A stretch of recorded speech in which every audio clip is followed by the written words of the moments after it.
I'm a professor at the University of Stavanger, and the title for today's topic is the risk of using risk matrices.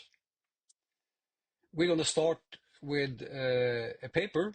We're going to build on a paper that we published more than 10 years ago by Philip Thomas, myself, and Eric Bickel. Philip was one of my master students at that time, and this was his thesis. And both Philip and I were visiting University of Texas at Austin for a year and worked with Eric Bickel on this paper. So that will be the basis from we will start with. Let's start by taking you quickly to the risk management role. I suspect many of you or most of you are familiar with the risk management role. We can summarize it in 3 bullets. It's about prioritizing limited risk budgets to reduce expected loss with a given risk appetite. It's also about choosing and funding mitigations that maximize expected net benefits under constraints.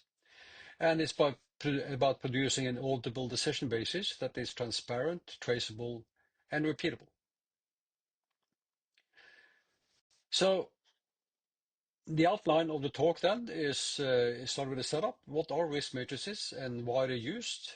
From there, we're going to move on to what must be true to justify them. We're going to test that by using 3 tests: acceptance, magnitude, and stability tests. And then we will summarize our findings. And then we will talk very briefly about what might replace risk matrices. And we're going to address specifically decision analysis and decision quality.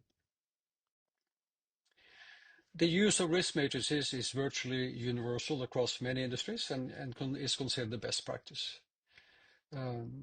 The application is documented in the number of papers. The deployment of risk matrices is widely advocated by risk managers, training courses, consulting firms, and is also recommended by industry standards and guidelines. So API writes that risk matrices are generally accepted good engineering practice for visualizing and prioritizing risk in asset management. ISO continues: the risk management matrix offers a clear and actionable overview of organizational risks, making it easy for teams to make informed decisions and allocate resources effectively. What does a typical risk matrix look like?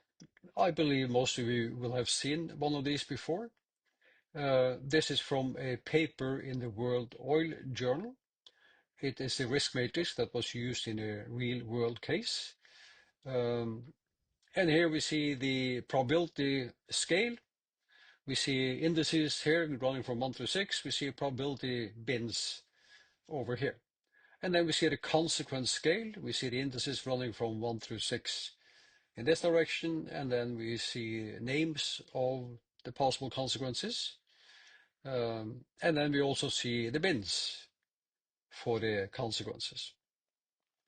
And in general, the colors indicate the risk level, where red is a critical risk, yellow is a medium risk, should be made as low as reasonable possible, and green requires no action. The risks are ranked by the magnitude of the risk score. Here we are going to look at 3 possible outcomes of an event. So this paper is discussing a well being drilled, and there's a possibility of fluid losses happening in the whole section, at a certain location in the whole section. And there are 3 outcomes that have been identified: severe losses, loss of well control, and a blowout. And then subject matter experts have estimated the consequences like this, and the probabilities like this. We can then use a risk score to rank the outcomes. And the risk score is calculated by identifying the probability rating, in this case 40%, that falls in this bin, so that gets a 5, and a consequence of 1 to 5 million, so that is in this range, so that gets a 4 here. 5 times 4 is equal to 20, so the risk score is 20. Similarly, the well control falls in the P rating of 3,